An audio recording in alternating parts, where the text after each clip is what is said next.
It's pretty unusual for an NBA team to maintain consistent greatness throughout a lengthy, extended period of time. A franchise like the San Antonio Spurs is incredibly rare, having made the playoffs every season for about 2 decades now, and winning several championships in that span.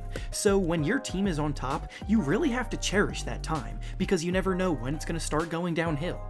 The way the league looked at the end of the last decade and beginning of this decade is very different from how things look now at the end of this current decade, which brings us to the topic of today's video. Today, we'll be talking about 6 teams in particular that have declined the most over the course of the decade, having gone from teams competing at the top of their conferences to now being in the lowly ranks of the bottom of the standings. Before we start, make sure to like the video and subscribe to the channel, as all support is very much appreciated. Now with that being said, let's begin. The first team we'll be talking about here in this video is the Chicago Bulls, with their fall off being pretty unfortunate. In 2010, the team began to show promise to potentially become something great, with a young and rising Derrick Rose leading the way and stepping into stardom, while the rest of the cast around him was establishing themselves as a dominant defensive identity. They were only the 8th seed this year, but the next season in 2011, they jumped from being a fringe playoff team to a legit title contender, and at the age of just 22, their young leader Derrick Rose took home the MVP award, becoming the youngest player ever to do so. In fact, he did so in a year where LeBron James had just gone down to Miami to begin his tenure there, and also had a quite terrific season for himself, but Rose led his Bulls to the #1 seed in the Eastern Conference. His individual production was great, and the future was looking bright for a franchise with the youngest MVP winner ever. But then the injury bug struck, and the course of the team changed in a heartbeat. Rose had already been dealing with minor knee injuries in his MVP season, and a little bit during the next season too, but it all culminated with a horrible ACL tear in the first round of the 2012 playoffs, and since that point, neither Rose nor the team have been the same. For a good portion of the decade, the team did manage to maintain as a middling playoff team, but in more recent years, they've been near the bottom of the standings, and they've been in the news more for internal turmoil than they have for their play. Head coach Jim Boylen is known as one of the worst coaches in the league, and the young players just don't seem to trust him. They have a pretty good group of young talent on their roster currently, but they're going to need a ton of changes to be made, specifically in the front office and with their coach, if they want to return to contender status. The next team that this decade hasn't exactly been very good to is the Detroit Pistons. The Pistons were one of the most consistently good teams throughout the last decade, making the playoffs in 9 out of the 10 years in said decade, but immediately after the new decade began, their success went away. They won the finals in 2004, they made the conference finals 5 times, and they were always one of the toughest teams that the East had to offer. Leading the way for them were players like Chauncey Billups, Rip Hamilton, Ben Wallace, Tayshaun Prince, Rasheed Wallace, and countless other productive role players, and as a collective, they were a great defensive team. They're one of the few examples of a team successfully winning a title without a bona fide superstar leading the way, and while all of the players I named were very good star players, they didn't cross the threshold into superstardom and succeeded in spite of it.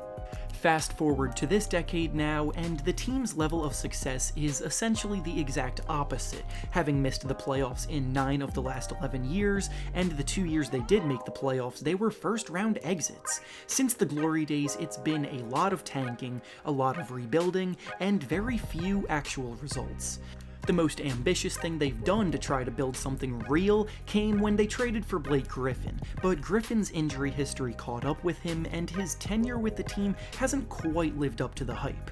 Now Andre Drummond is gone, Blake Griffin will likely be traded if possible, and the only thing in their future seems to be more tanking. The next team up for discussion that has fallen into some big-time misfortune this decade is the Phoenix Suns. The Suns are another team that were one of the most consistently good teams of the last decade, and while they were never able to overcome the Spurs or the Lakers on their way to the finals, they were always on the cusp and gave those teams some incredibly hard-fought and entertaining battles. Led by Steve Nash and Amari Stoudemire, they ran an unstoppable pick and roll, and offensively, this team was a juggernaut way ahead ahead of its time. Under coach Mike D'Antoni, they coined the 7 seconds or less offense, pushing the pace at a ridiculous rate and operating quickly to generate a good look on offense. Nash is one of the best players of all time to not win a ring, and once he left the franchise, the team simply has not been able to recover. The Suns have missed the playoffs every single year since the turn of the decade, and in that time, they have had one singular winning season that didn't even result in a playoff berth. More recently, they have been committed to a rebuild, but the issue is that they've done a horrendous job drafting for the most part. Some of the players they have selected with top 5 picks include Alex Len, Dragan Bender, and Josh Jackson, all of which have flopped for the most part to this point, and while they have added Devin Booker and DeAndre Ayton, who are both highly talented young players, they still have yet to put the pieces around them to compete for anything meaningful. Maybe the future will be better for them, because it really doesn't get much worse. The next team that has seen their fortune turn upside down this decade is the New York Knickerbockers. Now, the Knicks' success at the beginning of the decade was brief, but the fall-off was also sudden and fast. The team traded for Carmelo Anthony during the 2011 season, and with him at the helm, they made the playoffs for 3 consecutive seasons. The first 2 years, they were not necessarily real threats to win the conference and be named title contenders, having been eliminated in the first round both times, but during the 2013 season, the Knicks were clicking on all cylinders, and Carmelo Anthony had his best season with the team. He won the scoring title, he was 3rd in MVP voting, and he led the Knicks to the 2nd best finish in the East, behind only the Miami Heat. Many anticipated a highly coveted Carmelo vs. LeBron playoff battle of the banana boat, but the Pacers played big-time spoilers in the playoffs and beat the Knicks in 6 games in the second round, and from that point on, the Knicks were back to the lottery. They were never able to recover from the disappointment of that series. Carmelo began to slowly fade as a player, and now in the present, the team is in the midst of a rebuild. They continually try to land top-tier free agents only to get turned down for other more glamorous destinations. Their drafting has been pretty hit or miss, and they still don't really have an identity or clear path to success for the future. The next team that we'll be discussing that has seen a sharp decline this decade is an unusual one because they've actually experienced 2 sharp declines in the same decade, being the Cleveland Cavaliers. Since LeBron James has been drafted, he has essentially been the entire root of success the team has experienced, and without him, they've been one of the worst teams in the league.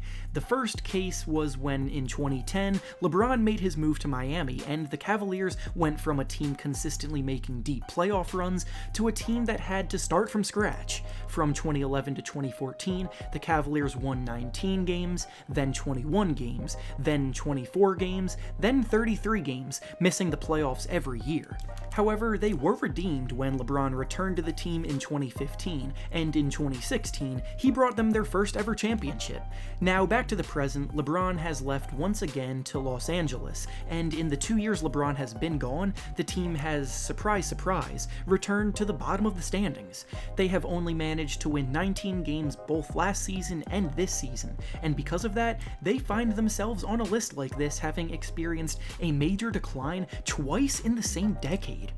And finally, the last team that has seen a sharp decline over the course of the decade is the Atlanta Hawks. Now, admittedly, this selection is one of the most recent to occur, and out of every team mentioned, they have had the most playoff appearances this most recent decade, making it 7 of the last 10 years. But most of those years, they were first or second round exits, and after 2017, they hit the reset button and are now one of the worst teams in the East. They hit their pinnacle in 2015 when they won 60 games and advanced all the way to the conference finals, only to meet LeBron and the Cavs and get swept. Players like Al Horford, Paul Millsap, Jeff Teague, and Kyle Korver were pillars on that team, but they wouldn't be able to replicate the success of that season, and 2 years later they would be rebuilding. They now have Trae Young at the helm, and his offensive prowess is something the team will be focused on building around for years to come, but their time in the spotlight is still a few years out. Other young players like John Collins, Cam Reddish, DeAndre Hunter, and Kevin Huerter make up a talented group of young guys who could develop into players that can contribute to a winning franchise, but obviously the team in second to last place in the East this year, so they aren't quite there yet. This decline shouldn't last as long as some of the others that have been mentioned, but ultimately the future is still to be determined. And with that being said, that's all I have for you today. Make sure to like the video, subscribe to the channel, and comment down below any other teams you think have declined in a big way this decade. Thanks for watching, and I'll see you all next time.